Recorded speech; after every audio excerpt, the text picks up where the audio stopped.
Assalamualaikum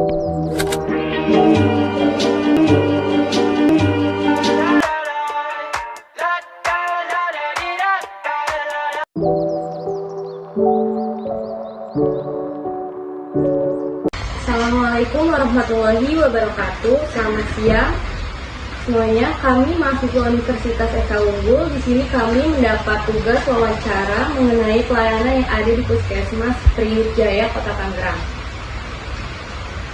Saya mendapat tugas wawancara mengenai pelayanan yang ada di Puskesmas Priuk Jaya, Kota Tangerang. Sebelumnya terima kasih Dok sudah menyempatkan waktunya untuk kami wawancara.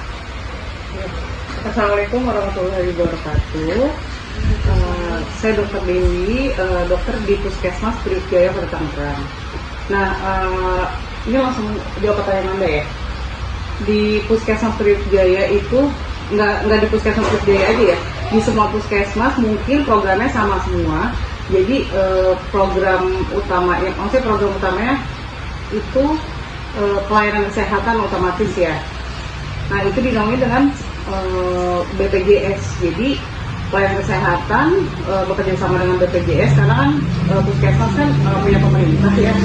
Jadi semuanya pakai BPJS. Terus pelayanan selain pelayanan umum, poli BP umum, ada juga poli MTBS itu untuk anak. Kemudian ada juga poli KIA. KIA itu untuk kesehatan ibu dan anak gitu. Kemudian juga ada poli lansia untuk yang berusia di atas 60 tahun. Itu masuk ke poli lansia. Kemudian ada BP gigi juga.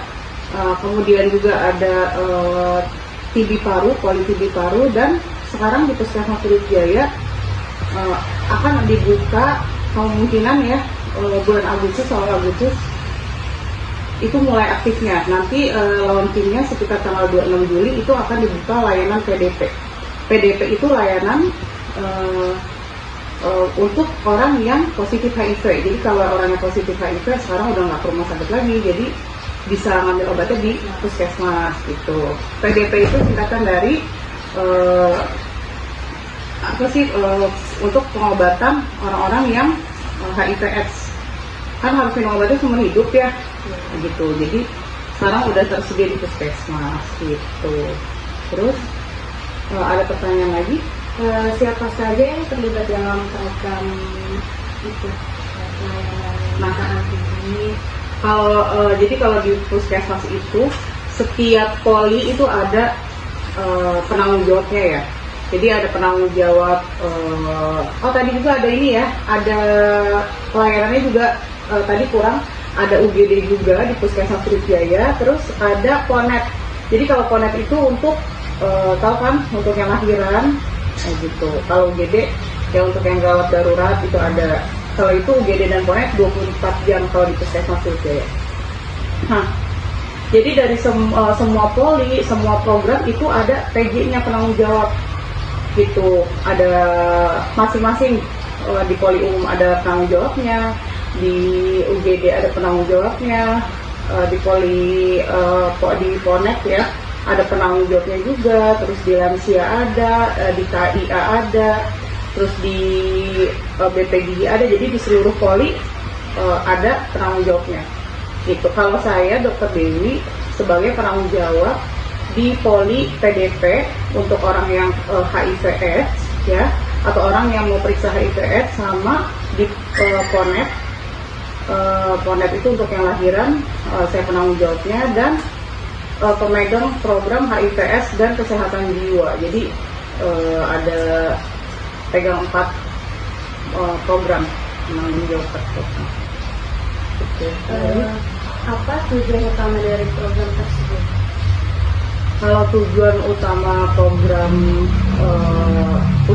jadi puskesmas sendiri ya. Kalau puskesmas itu singkatan dari apa? Ada yang tahu? Nggak tahu Dok. Pusat Kesehatan Masyarakat. Jadi kalau puskesmas itu dia melalui biasanya dia kan fase 1 ya. Kalau puskesmas sebelum rumah sakit tipe C kita harus muter-muter dulu ke puskesmas. Puskesmas itu fase 1. Jadi dia melalui pabrik kesehatan yang ada di suatu kecamatan. Jadi di suatu kecamatan biasanya ada satu puskesmas.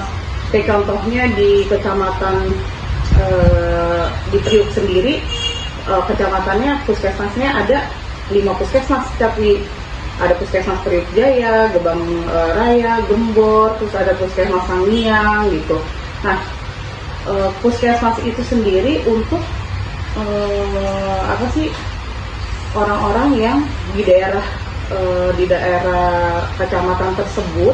Jadi vaskesnya kalau misalnya dia alamatnya di termasuk apa kecamatan, misalnya kan ini saya kan di kecamatan Priuk, ya vaskesnya di situ. Jadi kalau ada orang yang dari beda kota, beda wilayah, harus pindah ke vaskesnya tersebut gitu.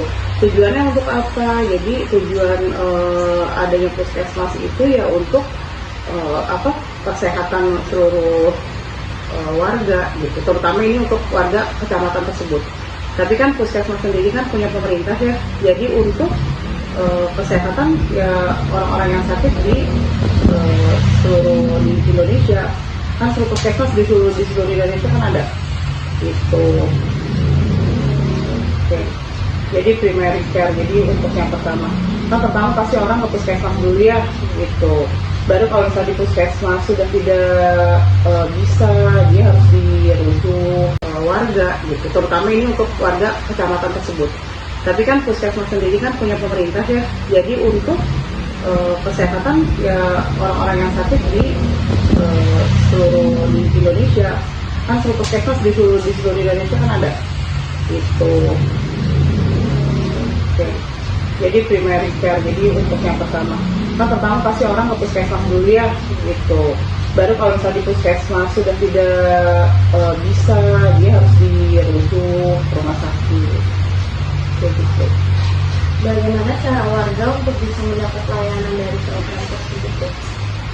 Jadi biasanya warga itu kalau sakit sudah pasti ke puskesmas gitu.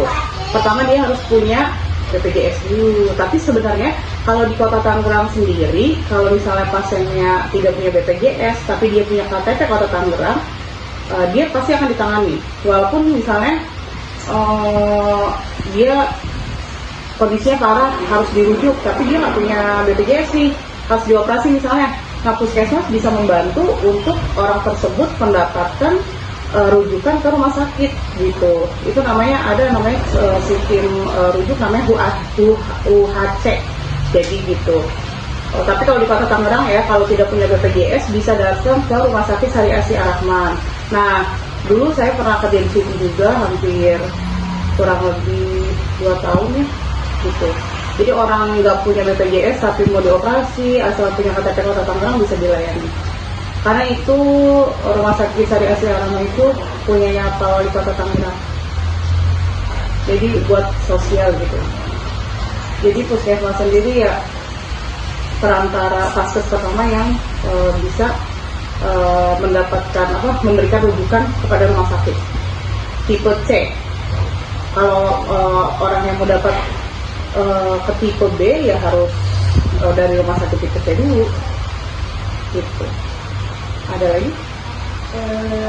Kalau untuk jam operasional puskesmas mulai dari jam berapa sampai jam berapa? Kalau di Kota Tangerang hampir semuanya, yang nggak tahu beda atau tidak. Kalau di Kota Tangerang itu seluruh puskesmas di Kota Tangerang, tidak cuma Priuk Jaya saja, dia mulai dari jam 7.30 ya. Tapi absensi kita ya sebelum jam 6.30 ya, sampai jam 14.30, jam 2:30 ya gitu. Itu udah tidak ada Pelayanan poli di jam 14.30 sudah tutup. Jadi kalau pelayanan polinya mulai dari jam 8 sampai jam 12 udah tutup. Poli pendaftarannya maksimal jam 12 gitu. Tapi kalau misalnya dia datangnya ke UGD atau ke Ponet, ada yang mau lahiran, boleh-boleh aja, kan dia 24 jam. Kayak gitu. Ada yang mau bertanya lagi? Ada yang ingin bertanya?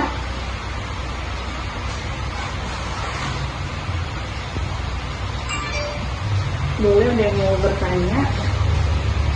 Terus tadi kan dari program tadi yang disebutin kan ada MPS yang punya itu berupa terus sebenarnya yang saya nanya dok, kalau misalnya TB baru itu ada hari khusus buat pemeriksaannya gak ya? Kayak misalkan tadi gitu. Tinggi paru ya. Kalau di setiap puskesmas beda-beda ya, punya hari pelayanan polinya, jadi beda-beda sendiri. Kalau di Perisjaya, poli tinggi paru itu di hari Rabu. Di hari Rabu jamnya sama, kalau daftar ya boleh mulai jam 7.30 sampai jam 11.30, pelayanan selesai jam 12. Kayak gitu. Tapi misalnya ya, contohnya kan itu untuk yang orang udah positif paru, udah pasti dia ngambil obatnya di hari Rabu. Tetapi misalnya di poli BP umum, kita menemukan orang, saya juga, lupa tadi ada poli ili. Poli ili itu poli untuk pasien yang infeksius, yang batuk-batuk, pilek, demam, itu masuknya poli ili. Nah, kalau misalnya ada pasien yang mengarah ke dia TB paru, misalnya dia batuknya udah lebih dari 2 minggu, terus ada gejala TB paru, misalnya dia tidak nafsu makan, berat badannya turun, batuknya lebih dari 2 minggu terus hijau, terus sama malamnya suka keringat dingin, biasanya kita sarankan pasien tersebut untuk ke lab untuk cek dahak. Jadi cek dahak itu nggak harus di hari Rabu itu, misalnya datangnya dia hari Senin, ya kita langsung cek dahak di hari Senin itu. Cek dahak, tapi nanti di hari Rabu ya datangnya untuk lihat hasilnya misalnya gitu. Kalau hasilnya positif kan langsung kita kasih obat. Gitu. Ada lagi yang mau bertanya?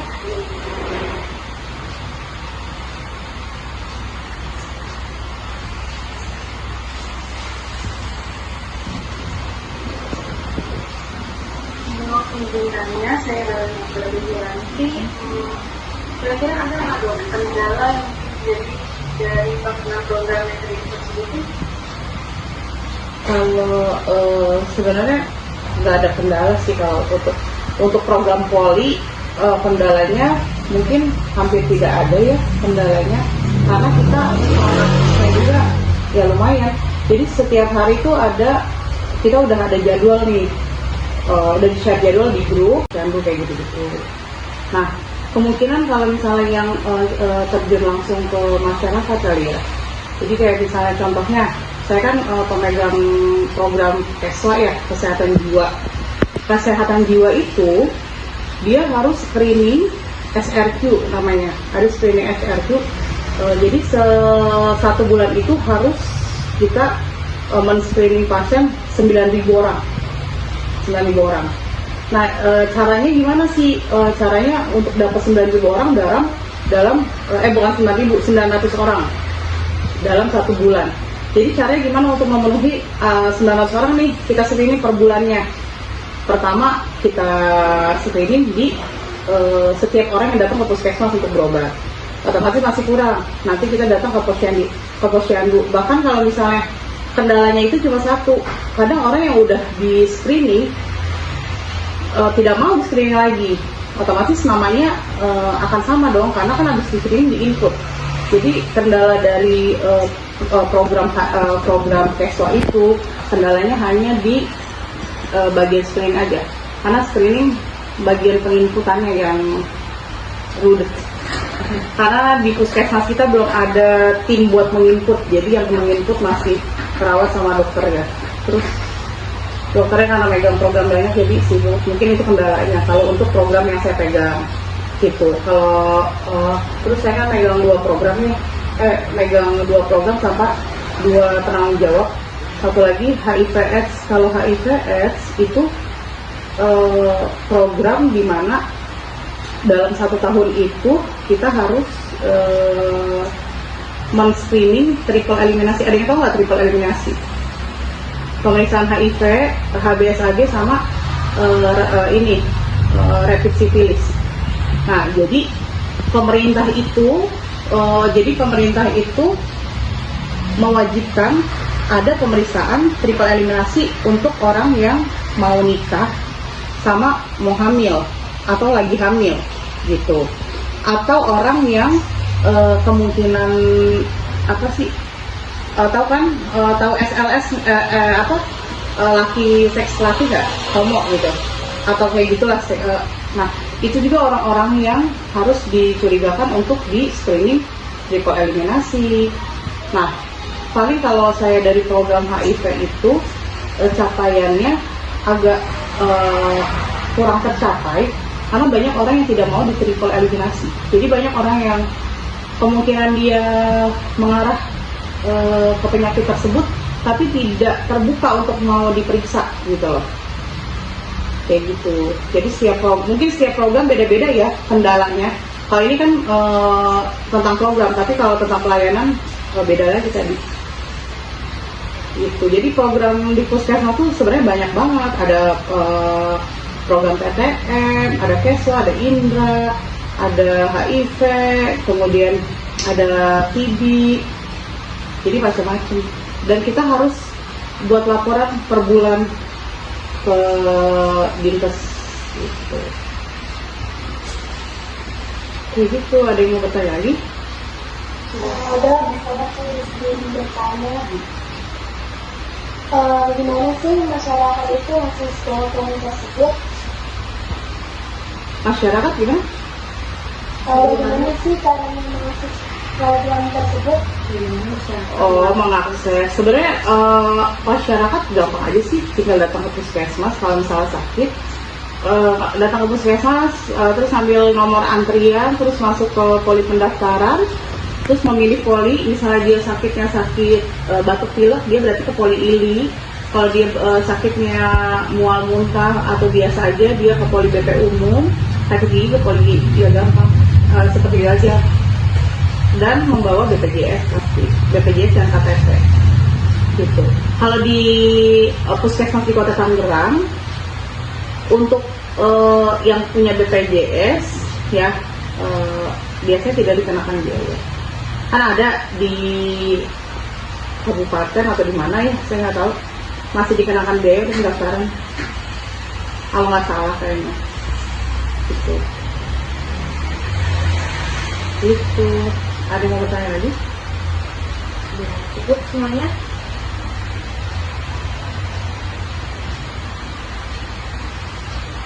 Coba sih nggak tahu yang lain. Gimana yang lain? Ada yang mau bertanya lagi? Ada yang mau bertanya lagi nggak?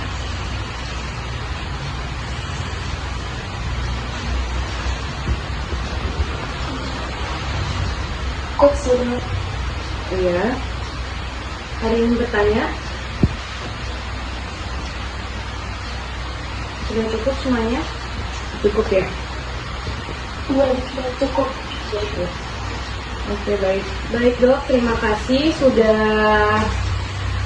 menyempatkan waktunya untuk wawancara kita semua. Mohon maaf bila ada pertanyaan yang kurang dipahami. Saya Trisuci Ambane sebagai moderator dan teman-teman saya sudah cukup. Izin. Iya. Ya, terima kasih ya semuanya sudah menyimak. Karena udah mau berangkat. Ya. Terima kasih semuanya. Assalamualaikum Assalamualaikum warahmatullahi wabarakatuh.